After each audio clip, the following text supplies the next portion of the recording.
एकादशी के दिन शंकर भगवान को चावल का दाना चढ़ाना चाहिए कि नहीं चाहिए।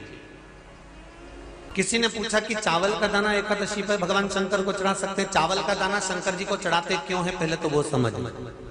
बेलपत्री का तो महत्व आपको बार बार बताया कि बेलपत्री शिव जी को क्यों चढ़ाई जाती है, कहीं रोग के लिए, कहीं बीमारी के लिए, कहीं किस कार्य के लिए, कहीं कोई कार्य के लिए, कहीं कोई कार्य के लिए। चावल का दाना अगर हम शंकर भगवान को चढ़ा रहे हैं तो क्यों चढ़ा रहे हैं, उसका कारण क्या है। चावल का दाना शिव को चढ़ाने का केवल एक कारण रहता है कि चावल को अक्षत कहते हैं। अक्षत का मतलब होता है अक्षय।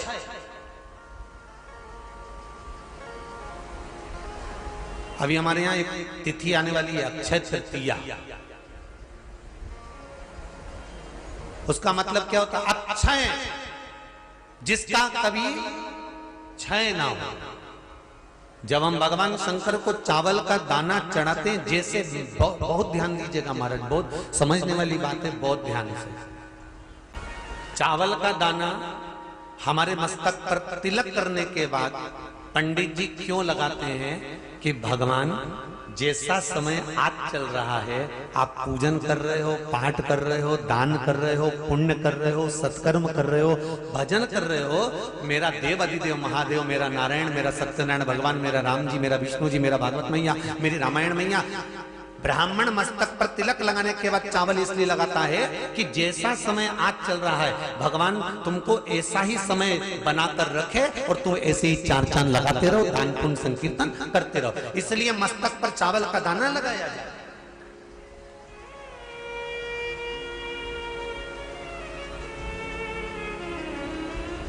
कोई मर जाता है, मरने के बाद जब तक पगड़ी नहीं होती तब तक माथे पर तिलक चावल का दाना लगाया जाता है। जम के बोलो जरा, नहीं लगाते। किसी पंडित जी से पूछो, ब्राह्मण देवता से पूछो, ब्राह्मण देवता ये कोई मर गया, और हमारा तो नियम है कि हम सिर पे तिलक लगाते हैं, चावल लगाते हैं, या पंडित जी से हम तिलक लगवाते हैं, मंदिर जाते हैं तो मंदिर में जाके तिलक लगवा के हम चावल का दाना लगवाते हैं। क्यों नहीं लगाते, उसका कारण क्या है। जब किसी के मरने के बाद 10 दिन तक, 12 दिन तक मस्तक पर तिलक क्यों नहीं लगाया जाता, 10-12 दिन तक माथे पर तिलक या चावल क्यों नहीं लगाया जाता, उसका कारण है कि ये जो समय आया है, तुम्हारे यहाँ जो गमी हुई है, तुम्हारे यहाँ कोई मर गया है, तुम्हारे यहाँ किसी के प्राण छूट गए हैं, तो ब्राह्मण इसलिए तिलक नहीं लगाता आपको, इसलिए चावल का दाना नहीं लगाता कि ऐसा दिन भगवान अब ना लाए, इसको अमर ना करे, इसको अक्षय ना करे, इसको प्रबल ना करे।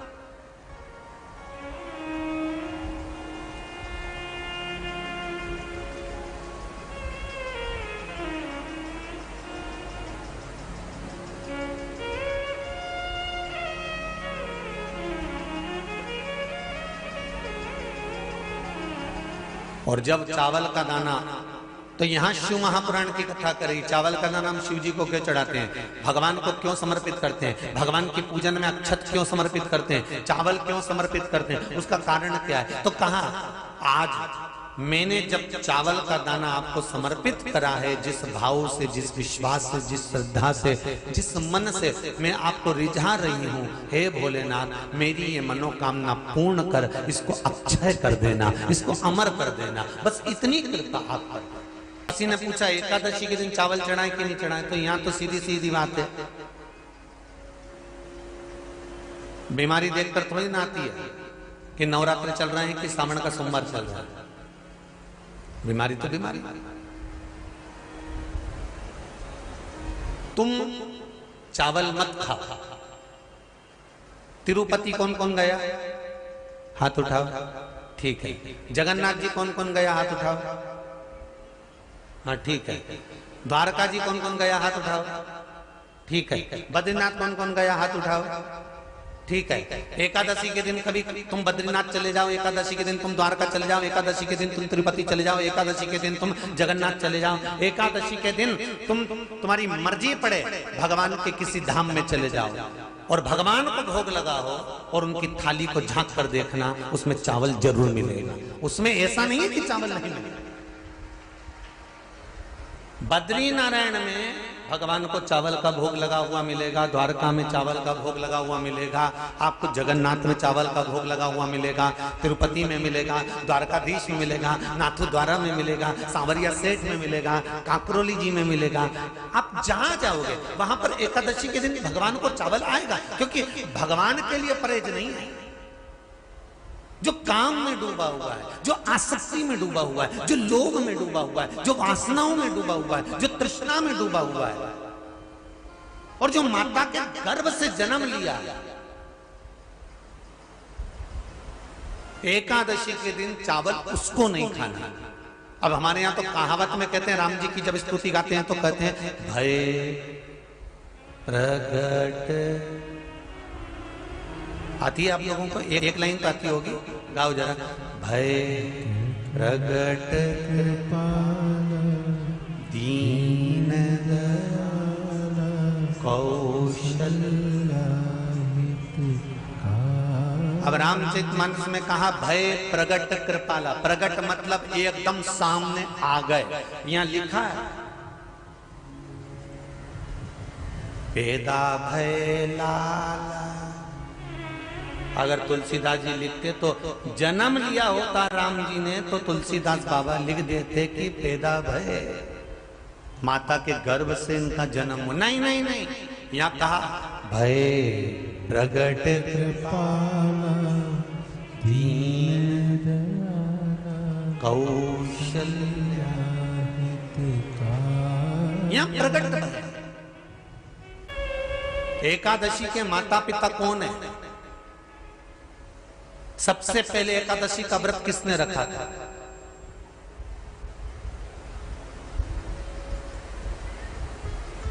एकादशी का जन्म स्थान कहां है? दुनिया के लोग बहुत प्रश्न करते हैं, राम जी अयोध्या में हुए थे, भगवान कृष्ण मथुरा में हुए थे, तो एकादशी कहां हुई थी? तो उसको बताना तो पड़ेगा कहां हुई थी।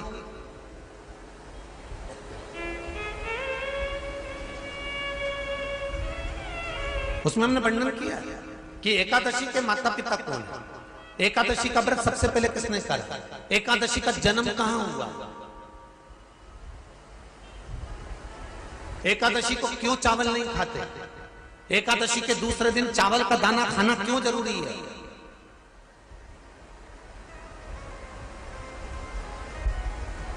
कौन सा तीर्थ है जहां एकादशी को उल्टा लटका दिया। एक एक चीज का वर्णन स्कंद पुराण सब चीजों का वर्णन कर देते हैं। तो यहां जो वर्णन आया कि आप मनुष्य जो माता पिता के गर्भ से, माता के गर्भ से जन्म लिया हो, संसार में जिसका जन्म हुआ हो और मृत्यु लोक में गर्भ की कैद में रहने के बाद जन्मा हो, उसको एकादशी के दिन चावल नहीं खाना चाहिए। महाराज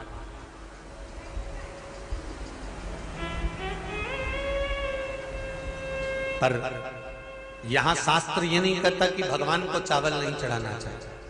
यहां शास्त्र कहता है आप शिव जी को चाहे एकादशी हो, चाहे द्वादशी हो, चाहे प्रदोष हो, चाहे पूर्णिमा हो, चाहे अमावस्या हो, चावल का दाना आप भगवान शिव को समर्पित कर सकते हो। और ज्यादा नहीं, शंकर कभी ये नहीं कहते कि मुझे बहुत सारा चढ़ा। शंकर जी की कथा कहती है कितना, मात्र एक चावल का दाना।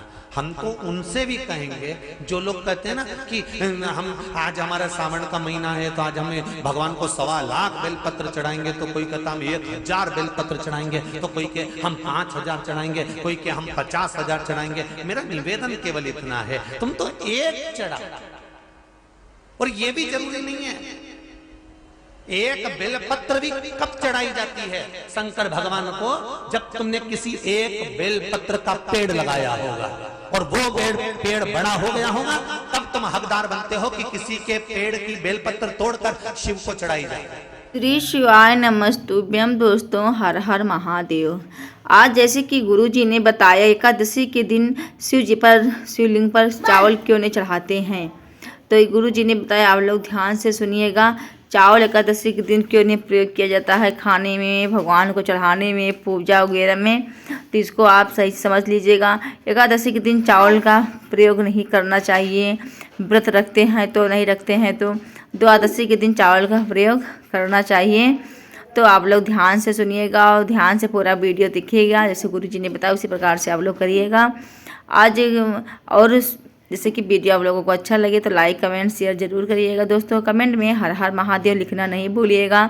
और आपको शिव महापुराण से जुड़ी कोई भी उपाय आपको या जानकारी चाहिए तो आप हमारे कमेंट बॉक्स में पूछ सकते हैं। पशुपति व्रत का विधि हुआ, सामग्री हुआ, उद्यापन हुआ और बसंत पंचमी का हुआ, महाशिवरात्रि का उपाय, सारे उपाय आपको हमारे चैनल पे मिल जाएगा। आप लोग जाकर चेकआउट कर लीजिएगा दोस्तों।